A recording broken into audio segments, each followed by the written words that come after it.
यहाँ तो कहीं भी मुझे शंख दिखाई नहीं दे रहा है। मैंने वैष्णवी को ये शंख एक विशेष उद्देश्य से दिया है। यदि वैष्णवी ये शंख नहीं ढूंढ पाई तो ये शंख स्वयं वैष्णवी को ढूंढ लेगा।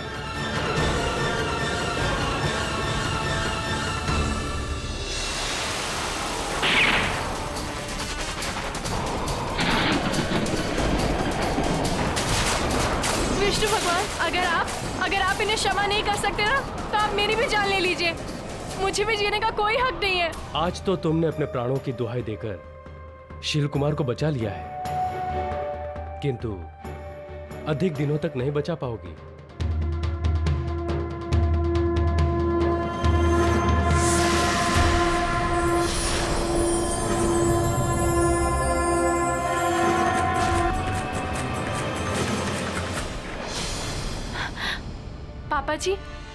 पापा जी आपने ये क्या किया? मैं अभी उन सबका चेहरा देखने वाली थी। मेरा बच्चा, अभी भी आपने कहा कि मैं उसका चेहरा देखने वाली थी। किसका चेहरा देखने वाली थी आप? मुझसे कुछ छुपा रही हैं आप? तो जब तक आप मुझे सच नहीं बोलेंगी तब तक ये शंख मैं अपने पास ही रखता हूं। तो और शंख ले जाओ मेरा बच्चा। जय माता दी।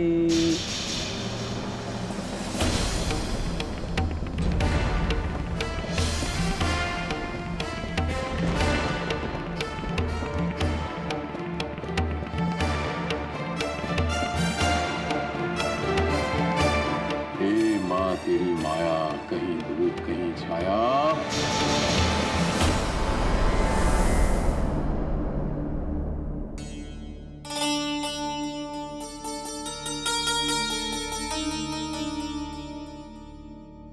जय माता दी पंडित जी।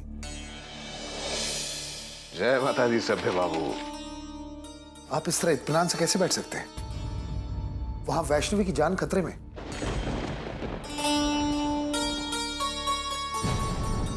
तो इसमें नई बात क्या है सभ्य बाबू? पर दुर्भाग्य की बात यह है सभ्य बाबू, इस दुष्कर्म में मेरा ही हाथ है। न मैं शील कुमार का प्रस्ताव मानता और न आज मेरी बच्ची के सर पर शील कुमार नाम का खतरा मंडराता है। विवश हूं सभ्य बाबू, कुछ कर नहीं सकता सिवाय प्रतीक्षा करने की। लेकिन पंडित जी, आज वैष्णवी को भैया जी से खतरा नहीं है, अपने आप से खतरा है। पूजा पाठ की जिस राह पे वो चल पड़ी है, वो राह उसे वंश से कहीं दूर ले जा रही। वंश उसे कानूनी तौर से तलाक देने की बात सोच रहा है।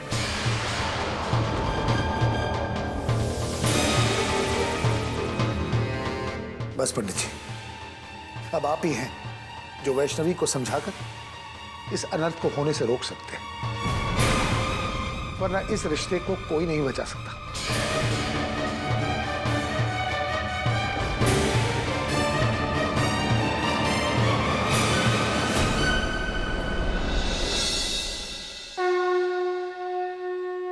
वैष्णवी, अरे दीदी आप? वैष्णवी, मुझे तुमसे एक बात करनी है। कहिए। वो वैष्णवी, वो तुमसे मुझे। दीदी क्या हुआ? आप इतना हड़बड़ा क्यों रही हैं? अब तुम्हें कैसे बताऊं वैष्णवी कि वंश भैया तुम्हें तलाक देने वाले हैं। दीदी क्या हुआ? आप किस सोच में पड़ गई है? हो वैष्णवी, वंश भैया तुम्हें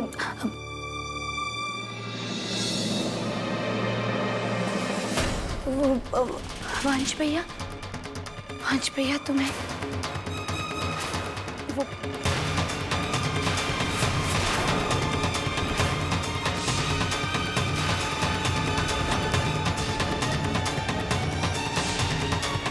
ये चेन तो वही है। वैष्णवी, मैं तुमसे बात कर रही हूँ, तुम कहाँ खो गई? दीदी क्या आप ये पेंडेंट हमेशा इसी चेन में पहनती हो?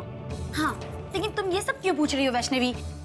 देखिए दीदी, आप नाराज मत होइए, लेकिन मेरा ये जानना बहुत जरूरी है। मैं तुमसे वंश भैया के बारे में बात कर रही हूँ और तुम हो कि इस पेंडेंट के पीछे पड़ गई हो। वंश भैया को रोक लो वरना। नहीं दीदी, वंश को रोकने से पहले और कई चीजें हैं जिनको रोकना बहुत जरूरी है।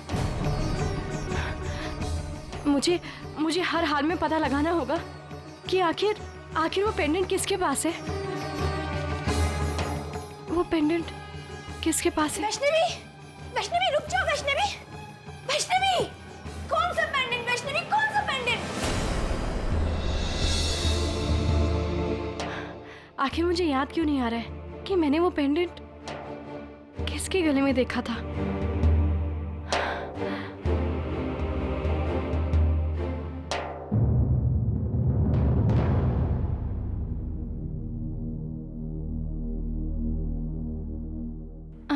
भाभी, अच्छा हुआ आप मुझे यहाँ मिल गई। मुझे आपसे एक जरूरी काम था। मुझसे जरूरी काम? हे भगवान, मैं कोई सपना तो नहीं देख रही? भाभी, आप ये कैसी बातें कर रही हैं? मैं सच कह रही हूँ, मुझे आपसे ही काम है। भाभी, क्या आप मुझे बता सकती हैं कि आपने गले में क्या पहन रखा है? क्यों जानना चाहती हो तुम कि मैंने गले में कौन सा जेवर पहना है? देखिए भाभी, आप गुस्सा मत कीजिए, किंतु मैं अभी आपके किसी भी सवाल का जवाब नहीं दे सकती हूँ। मुझे बस इतना बताइए कि आपने क्या पहना है। दिमाग खराब हो गया है तुम्हारा? वरना तुम मेरे साथ ऐसी बेहुदा हरकत कभी भी नहीं करती। ये तो सरासर अपमान है मेरा। भाभी, मेरी बात तो सुनिए। भाभी। वैष्णवी,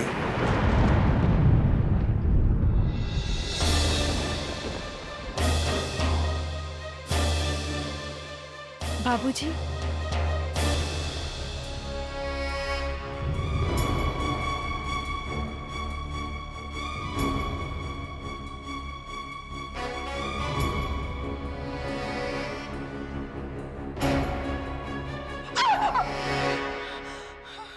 क्या हुआ तुम्हें?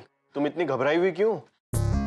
गौतम, आज तो बाल बच गई मैं, वरना पकड़ी जाती। बाल बच गए, पकड़ी जाती? क्या मतलब तुम्हारा संयुक्ता? वैष्णवी की चौकियों के चढ़ावे में से जो जेवर निकाले थे ना हमने, उसमें से एक नेकलेस मुझे पसंद आ गया था और मुझे रहा नहीं गया और मैंने पहन लिया। बस तभी वैष्णवी आई और मेरे गले का जेवर देखने की जिद करने लगी। मेरी तो जान निकल गई। मैंने कैसे ना कैसे करके उसको टरकाया और यहाँ भाग कर आ गई। पता नहीं, लगता है उसको शक हो गया। कैसे शक हो गया होगा उसको? अरे तुम भी ना, तुम्हें वो नेकलेस घर में पहनकर घूमने की क्या जरूरत थी? अरे तो मुझे क्या मालूम था कि वैष्णवी मेरे गले का जेवर देखने की जिद करने लगेगी। पता नहीं क्या हो गया उसको। बाबूजी, आप बाहर क्यों खड़े हैं? अंदर आइए ना। मेरी बेटी के कहने पर इस घर की चौखट तो मैं पार कर सकता हूँ, लेकिन मैं ये नहीं जानता कि इस घर की चौखट पार करने पर जो विवश कर रही है वो मेरी बेटी है या कोई और। बाबूजी, ये आप कैसा सवाल पूछ रहे हैं? बाबूजी, भले ही दुनिया वाले मुझे किसी भी नाम से पुकारे, मैं अब भी आपकी बेटी वैष्णवी हूँ।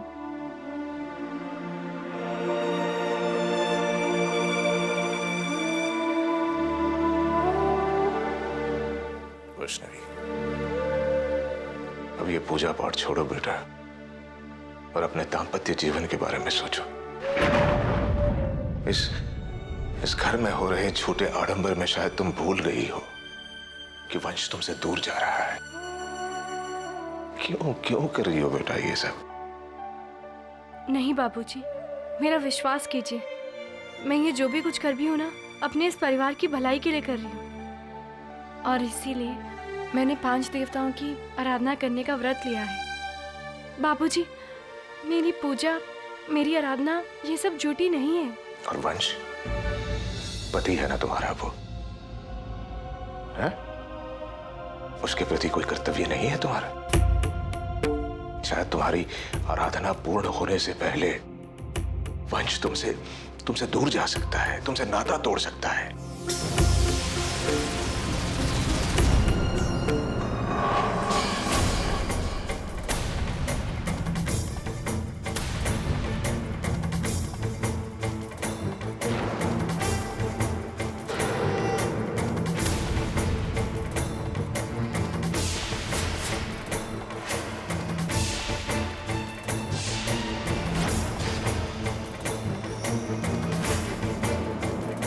वैष्णवी, बाबूजी क्षमा कीजिएगा, किंतु अभी मुझे जाना होगा। आप तब तक आप यहाँ बैठ जाइए।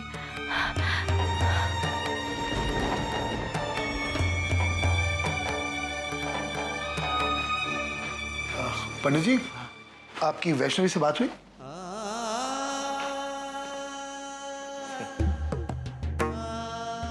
मानना तो दूर, उसने मेरी बात सुनी तक नहीं। कोई उम्मीद नहीं है, मुझे भदरवा लौटना पड़ेगा। इस घर के छोटे आडंबर ने मेरी बच्ची को मुझसे छीन लिया। उसी की चिंता ने मुझे यहां बांधे रखा था, लेकिन आज मैं जान गया कि उसे मेरी आवश्यकता नहीं है। क्षमा चाहता हूं। आज्ञा दीजिए सभ्य भाव। जय माता दी।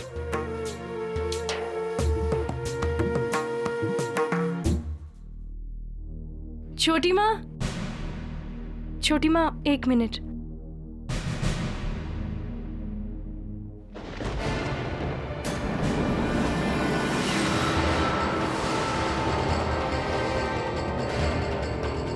ये तो वही पेंडेंट है।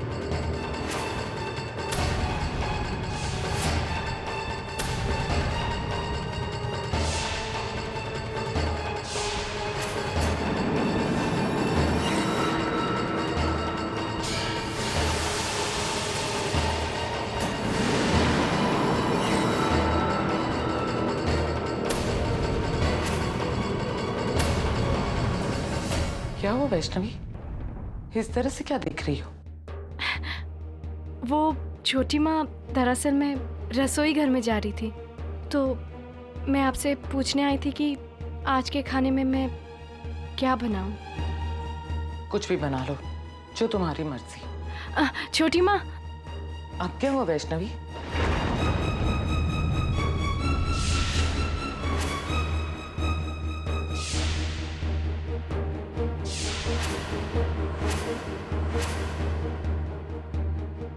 अपना ध्यान रखिएगा।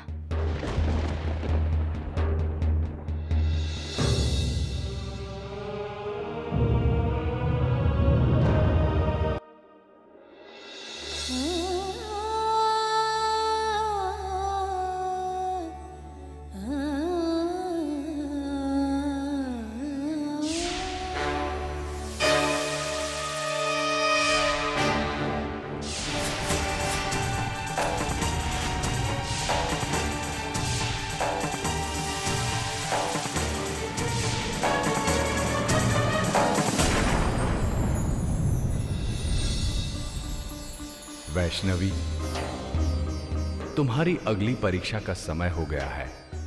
हम तुम्हारी प्रतीक्षा कर रहे हैं।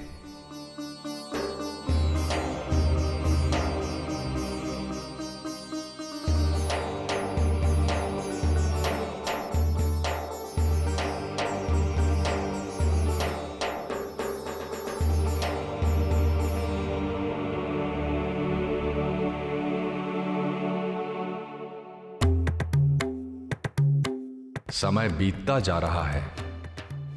वैष्णवी इतना विलंब क्यों कर रही है? कहीं ऐसा तो नहीं कि वैष्णवी इस परीक्षा से भयभीत हो गई हो?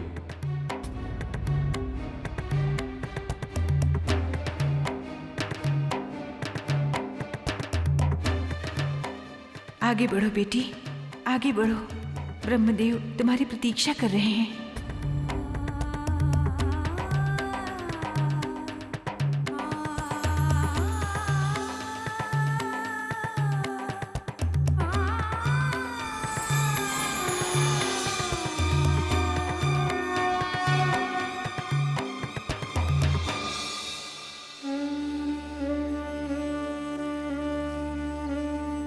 वैष्णवी, आगे बढ़ो पुत्री। ये समय चिंता करने का नहीं है। तुम्हारी अगली परीक्षा तुम्हारी प्रतीक्षा कर रही है।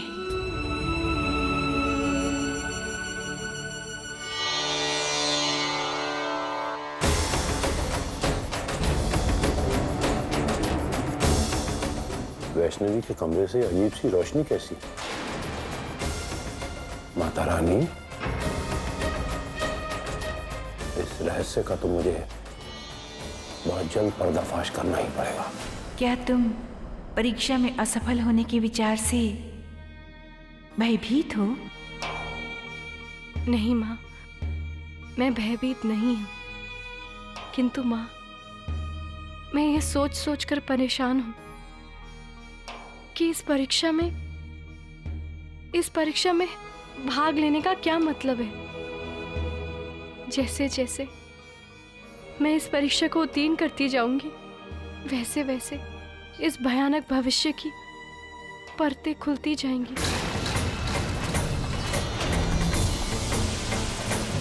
अब माँ, मुझे अपने भविष्य का कड़वा और दुखद सत्य बर्दाश्त नहीं होता है। माँ, मैं ऐसे भविष्य को जानकर क्या करूंगी जिसे मैं बदल ही नहीं सकती हूँ।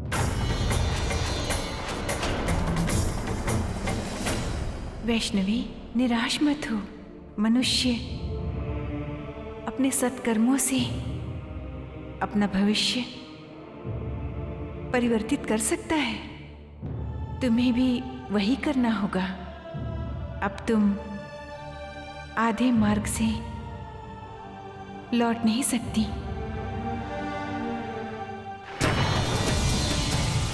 मनुष्य को फल की चिंता किए बिना अपने कर्म करते रहना चाहिए।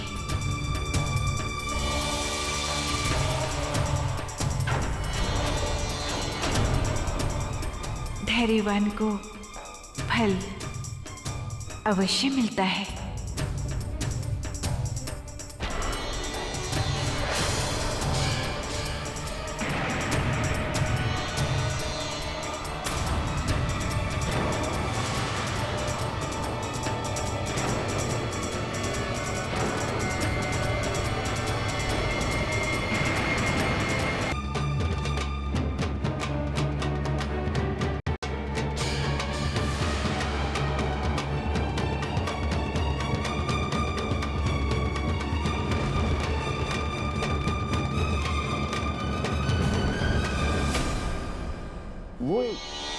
वो रोशनी कैसी रोशनी थी वैष्णवी? वो मुझे तो अलौकिक रोशनी लग रही थी। वो कमरे से बाहर आ रही एकदम से गायब हो गई। नहीं पापा जी, मैंने ऐसी कोई रोशनी नहीं देखी। बड़ी अजीब बात, तुमने रोशनी नहीं देखी? मेरा बच्चा, मैंने अपनी आंखों से रोशनी देखी और एकदम से गायब हो गई। और मुझे तो कुछ आवाजें सुनाई दे दी। आप किसी से बातें कर रही थी? मैं अपनी माता रानी से बात कर रही थी। भला एक बेटी और किससे बात कर सकती है? मैं अपने दिल का हाल अपनी माता रानी को बता रही थी। इसका मतलब माता रानी साक्षात यहाँ पर उपस्थित थी, आपसे बात कर रही थी? पापा जी, आप ऐसे प्रश्न क्यों पूछ रहे हैं? आप तो जानते हैं ना कि माता रानी हमेशा मेरे साथ रहती है। वो हमेशा मुझसे बातें करती हैं। और यही क्यों, वो तो सर्वस्त्र है, सर्वयोग्य है और हमें हमेशा अच्छे और बुरे कार्य करते हुए देखती है।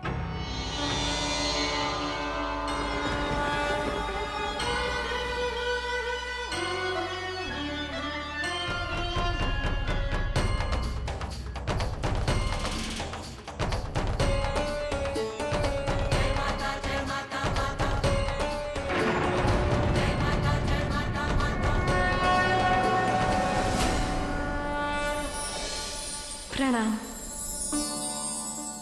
वैष्णवी, तुमने अपने आगमन में विलंब करके अपनी इस परीक्षा को और भी कठिन बना लिया है।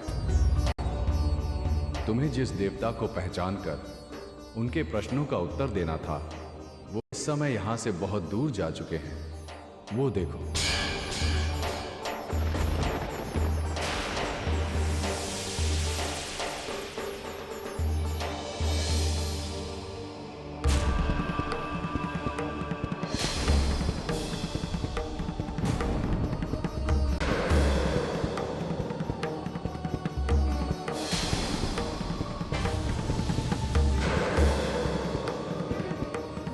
मुझे तो आकृतियां क्यों नजर आ रही हैं?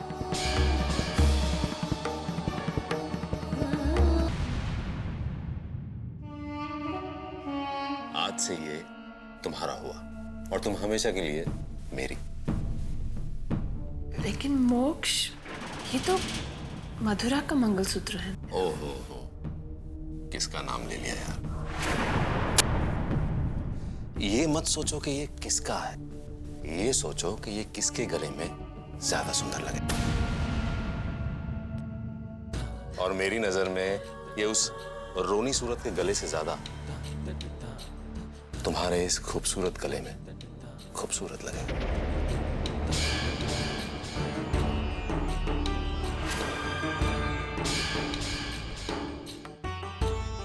वैसे नताशा, मैं सोच रहा था कि जब तुम्हारे आने से मेरी जिंदगी इतनी हसीन हो गई, तो क्यों ना हमेशा के लिए तुम्हें इसमें शामिल कर लिया। और वैसे भी मुझे बस अपने बेटे का इंतजार है। एक बार मेरा बेटा इस दुनिया में आ जाए, उसके बाद ये मंगलसूत्र कानूनन तुम्हारा होगा। अच्छा, तो फिर मुझे ये अभी क्यों पहना रहे हो? रिहर्सल रिहर्सल के लिए स्वीट हार्ट। ये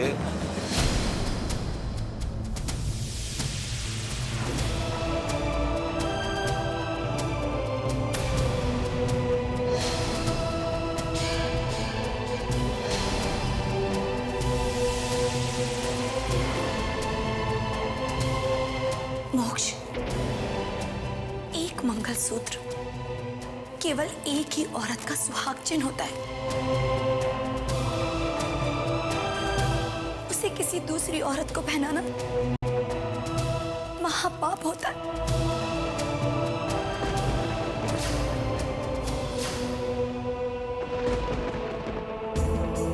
और तू नीच औरत, खुटियो, बेशरम, तेरी हिम्मत कैसे हुई मेरा मंगलसूत्र पहनने की?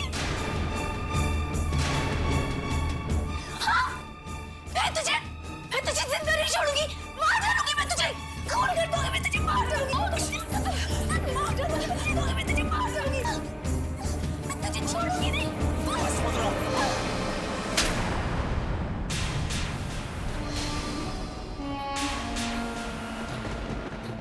ये मंगलसूत्र मैंने ऐसी सीधी साधी औरत के लिए लिया था जो जिंदगी भर गुलामों की तरह मेरे इशारों पर नाचे। लेकिन तू तो बदल गई है ना। हा? मेरे सामने नताशा पर हाथ उठा रही। तेरी हिम्मत कैसे हुई? जी तो करता है कि तेरी इस हरकत के लिए तुझे ऐसी सजा दूं कि तेरी आत्मा कांप जाए, लेकिन मैं ऐसा नहीं कर सकता, मजबूर हूं। आज मैं तुझे अपने बेटे की वजह से छोड़ रहा हूं, लेकिन दोबारा कभी ऐसी गलती मत करना मधुरा। इससे पहले कि मेरा गुस्सा हद पार कर जाए, चली जा यहां से, चली जा।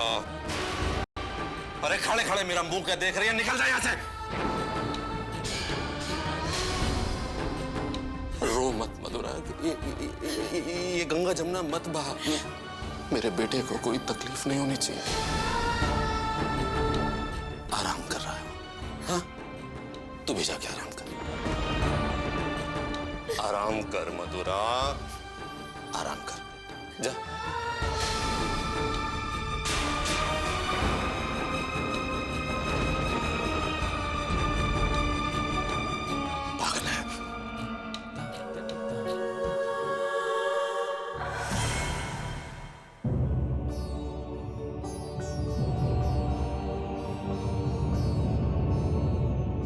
हे माता रानी, अब आप ही कोई रास्ता दिखाओ, मैं इन्हें नहीं पहचान पा रही हूँ। वैष्णवी, इतना विलंब कैसा? शीघ्र अति शीघ्र पहचानो कि ये देवता कौन है, अन्यथा अपनी पराजय स्वीकार करके पृथ्वीलोक पर लौट जाओ।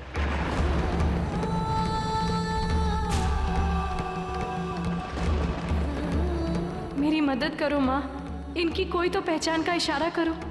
मैं तुम्हें संकेत तो दे सकती हूँ वैष्णवी, किंतु भगवान की पहचान तुम्हें ही करनी पड़ेगी।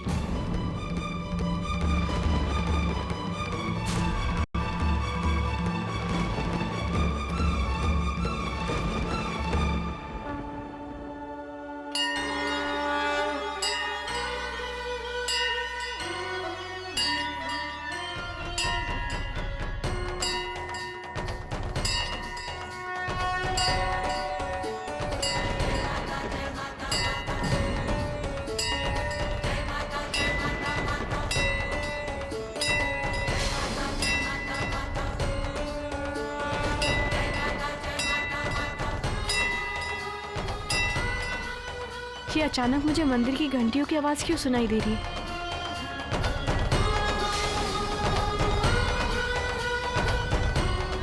कहीं ये माता रानी का कोई इशारा तो नहीं?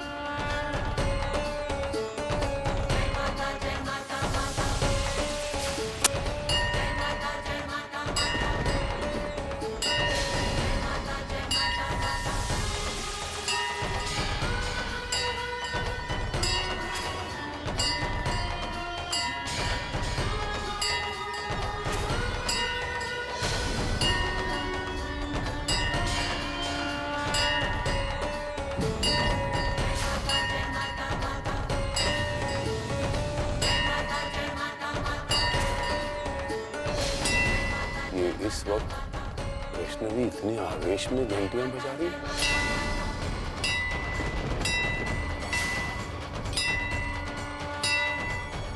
माँ, आप मुझे क्या बताना चाह रही हैं?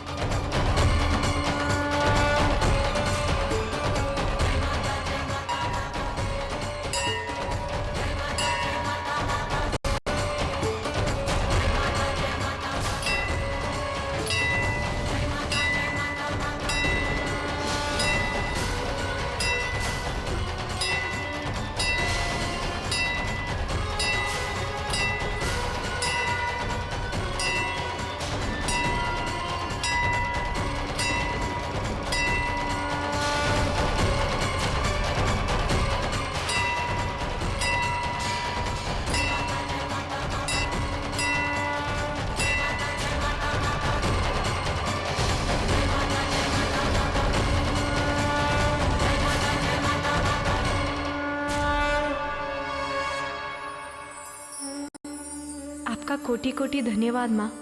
मैं आपका इशारा समझ गई। मैं समझ गई कि ये शिव शंभू है।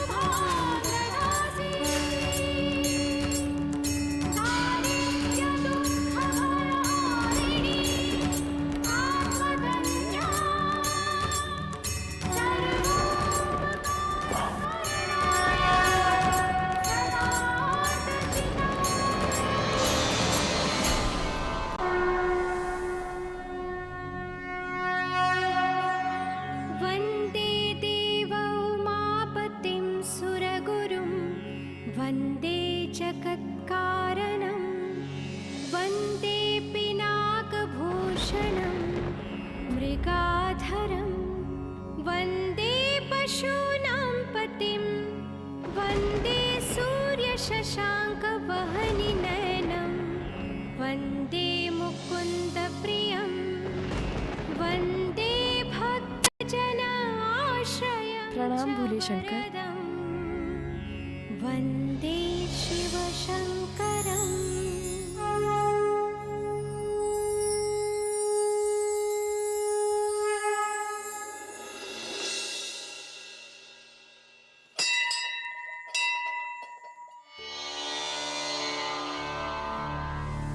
वैष्णवी के हाथों में एक शंख था और आपके हाथ में भी एक शंख है।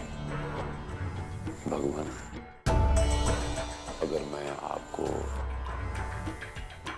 ये चीज खोलकर दिखाऊंगा ना,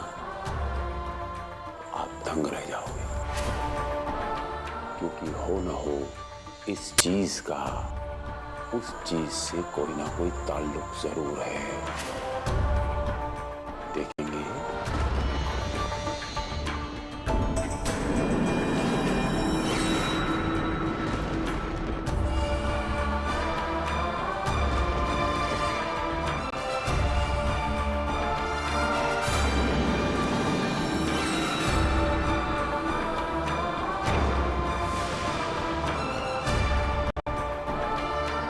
इस शंख से कोई न कोई रहस्य जुड़ा हुआ है भगवान, और ये शंख बजाकर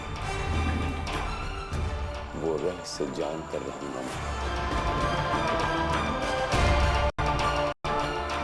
अभी पता चल जाएगा। ओम लक्ष्मीपति विष्णुदेवाय नमः।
ये अभी मैंने क्या देखा?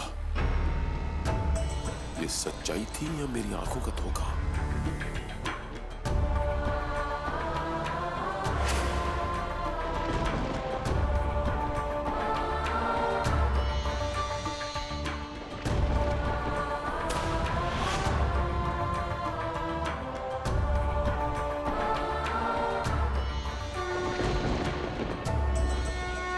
मैं तुम्हारी बुद्धिमता से अत्यंत प्रभावित हूं वैष्णवी, किंतु मुझे ये बताओ कि तुमने मुझे कैसे पहचाना?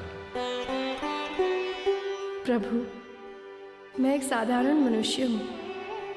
मेरे अंदर इतनी क्षमता नहीं है कि मैं आप जैसे आदि अनादि और परम पिता को पहचान सकूं। ये तो बस मेरी आस्था और मेरे विश्वास ने मुझे इतनी शक्ति दी जिसके कारण मैं आपको पहचान सकी।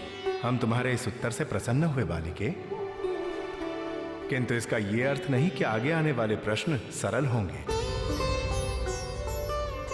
गहन चिंतन करके बताओ, क्या तुम मेरे कठिन प्रश्नों का उत्तर दे पाओगी?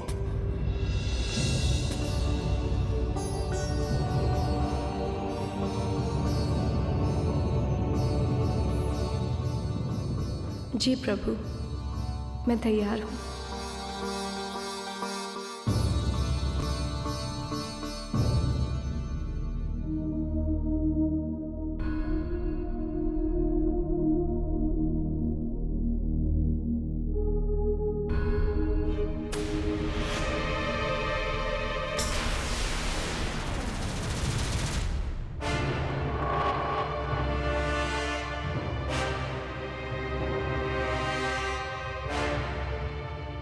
ये लो स्वीटी, आज से ये तुम्हारा हुआ और तुम हमेशा के लिए मेरी।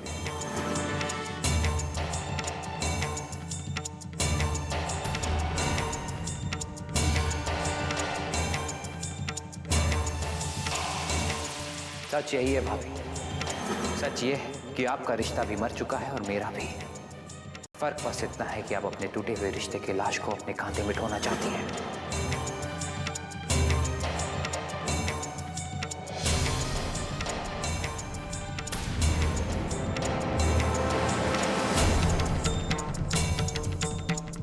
ये मंगलसूत्र मैंने ऐसी सीधी साधी औरत के लिए लिया था जो जिंदगी भर गुलामों की तरह मेरे इशारों पर नाचे, मेरे इशारों पर नाचे, मेरे इशारों पर नाचे।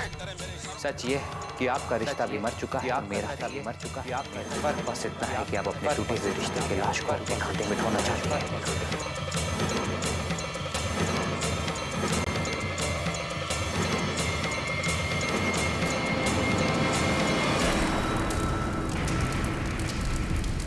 गौरी बेटा, कितना बाकी है?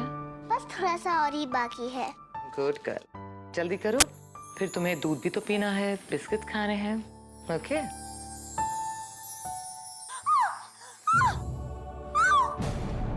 अरे, ये तो मधुरा की आवाज है।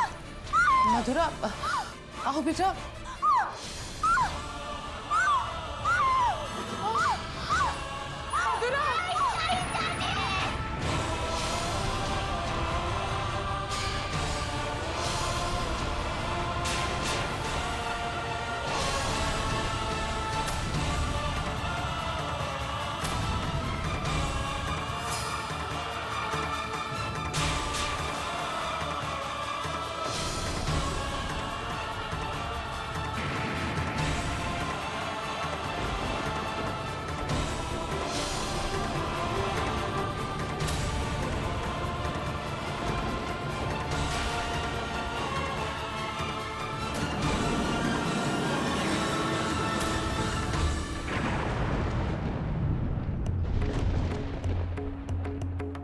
अग्निदेव, वैष्णवी ने आपकी इतनी कठिन परीक्षा को पार किया है, आपकी महिमा को संसार में बढ़ाया और आप उसके घर संसार को यूं भस्म कर रहे हैं।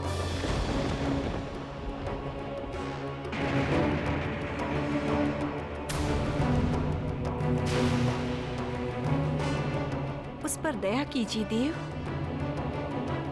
उसके परिवार की रक्षा कीजिए।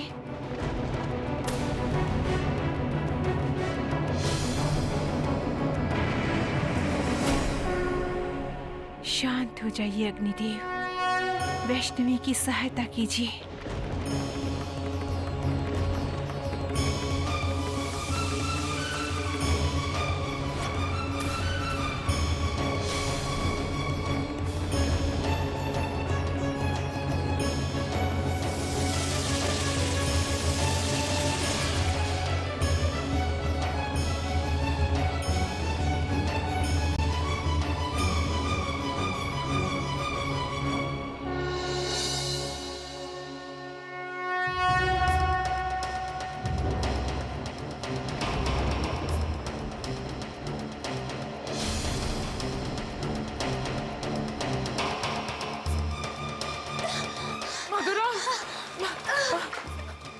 भाभी आप ठीक तो है ना?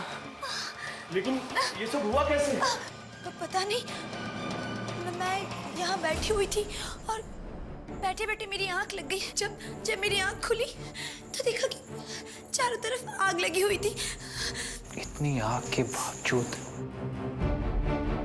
आपको कुछ नहीं हुआ?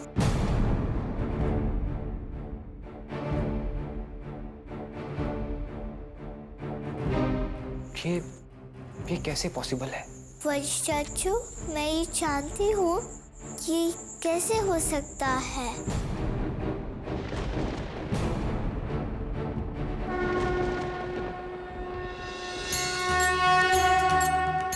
वैष्णवी चाची ने अग्निदेव का यज्ञ रखा था ना, इसीलिए उन्होंने खुश होके हमारी मथुरा चाची को बचा लिया। तुम बिल्कुल ठीक कह रही हो। अग्निदेव ने मथुरा को बदला की थी। सच सच बताओ, तुमने अपने आप को जलाने की कोशिश क्यों की? नहीं मम्मी जी, मैंने अपने आप को जलाने की कोशिश नहीं की। मैं सच कह रही हूँ मम्मी जी।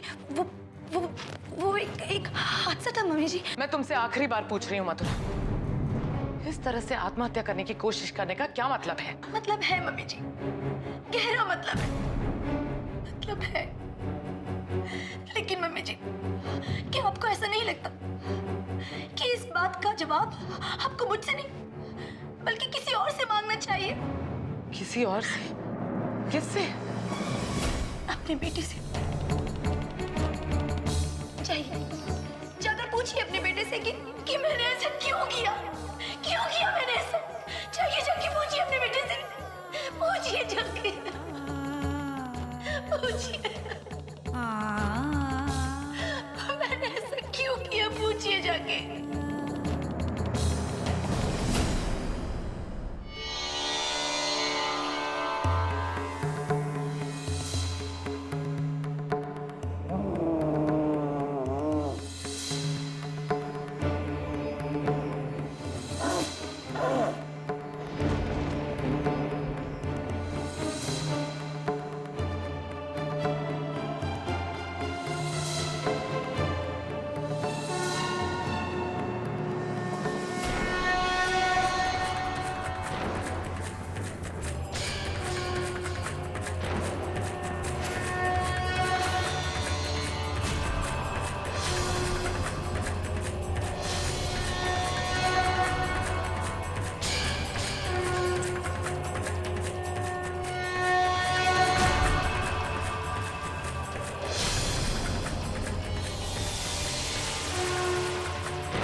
कहता था शील कुमार कि हो न हो इस शंख में दैवीय शक्ति है और ये शंख वैष्णवी से कोई ना कोई ताल्लुक जरूर है। क्षमा कीजिएगा प्रभु, आपके प्रश्न पूछने से पूर्व मैं वैष्णवी को कुछ बताना चाहता हूं। वैष्णवी, तुम यहां हम देवताओं की परीक्षा में व्यस्त हो और उधर पृथ्वीलोक पर तुम्हारा परिवार। मेरा परिवार? प्रभु, क्या हुआ मेरे परिवार को? वो ठीक तो है ना? वैष्णवी, पृथ्वीलोक में तुम्हारे परिवार के साथ एक बहुत बड़ी दुर्घटना घट चुकी है।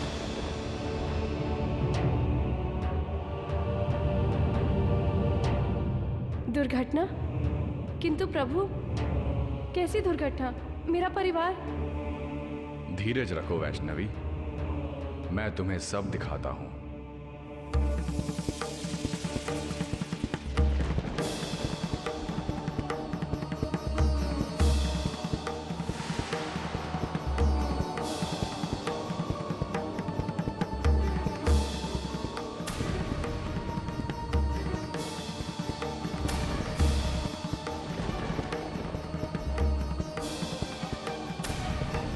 हे प्रभु, अब आप वैष्णवी से अपने प्रश्न पूछ सकते हैं।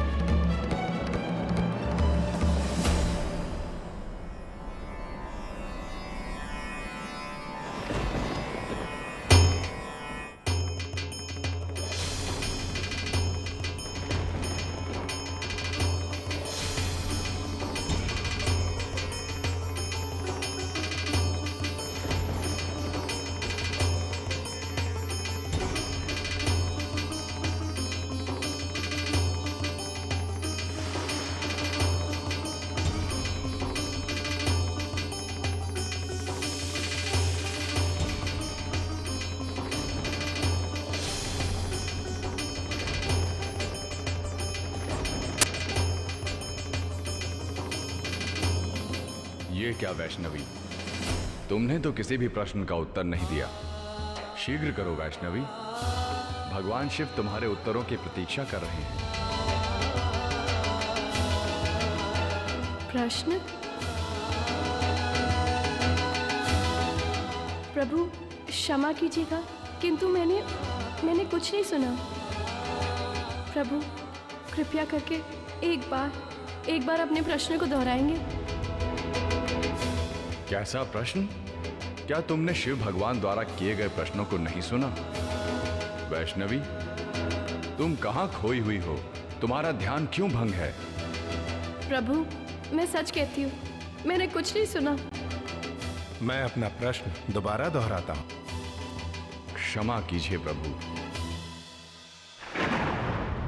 परंतु आपसे विनम्र विनती है, कृपया आप प्रश्न को ना दोहराएं। अब वैष्णवी को प्रश्न सुने बिना ही उसका उत्तर देना होगा। हे माँ, ये कैसी दुविधा में फंस गई हूँ मैं। एक तरफ मुसीबतों ने मेरे परिवार को घेरा है,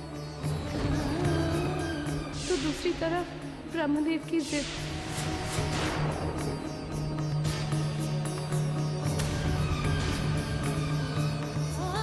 मैं क्या करूँ माँ, कैसे इस चक्रव्यूह से बाहर निकलूं?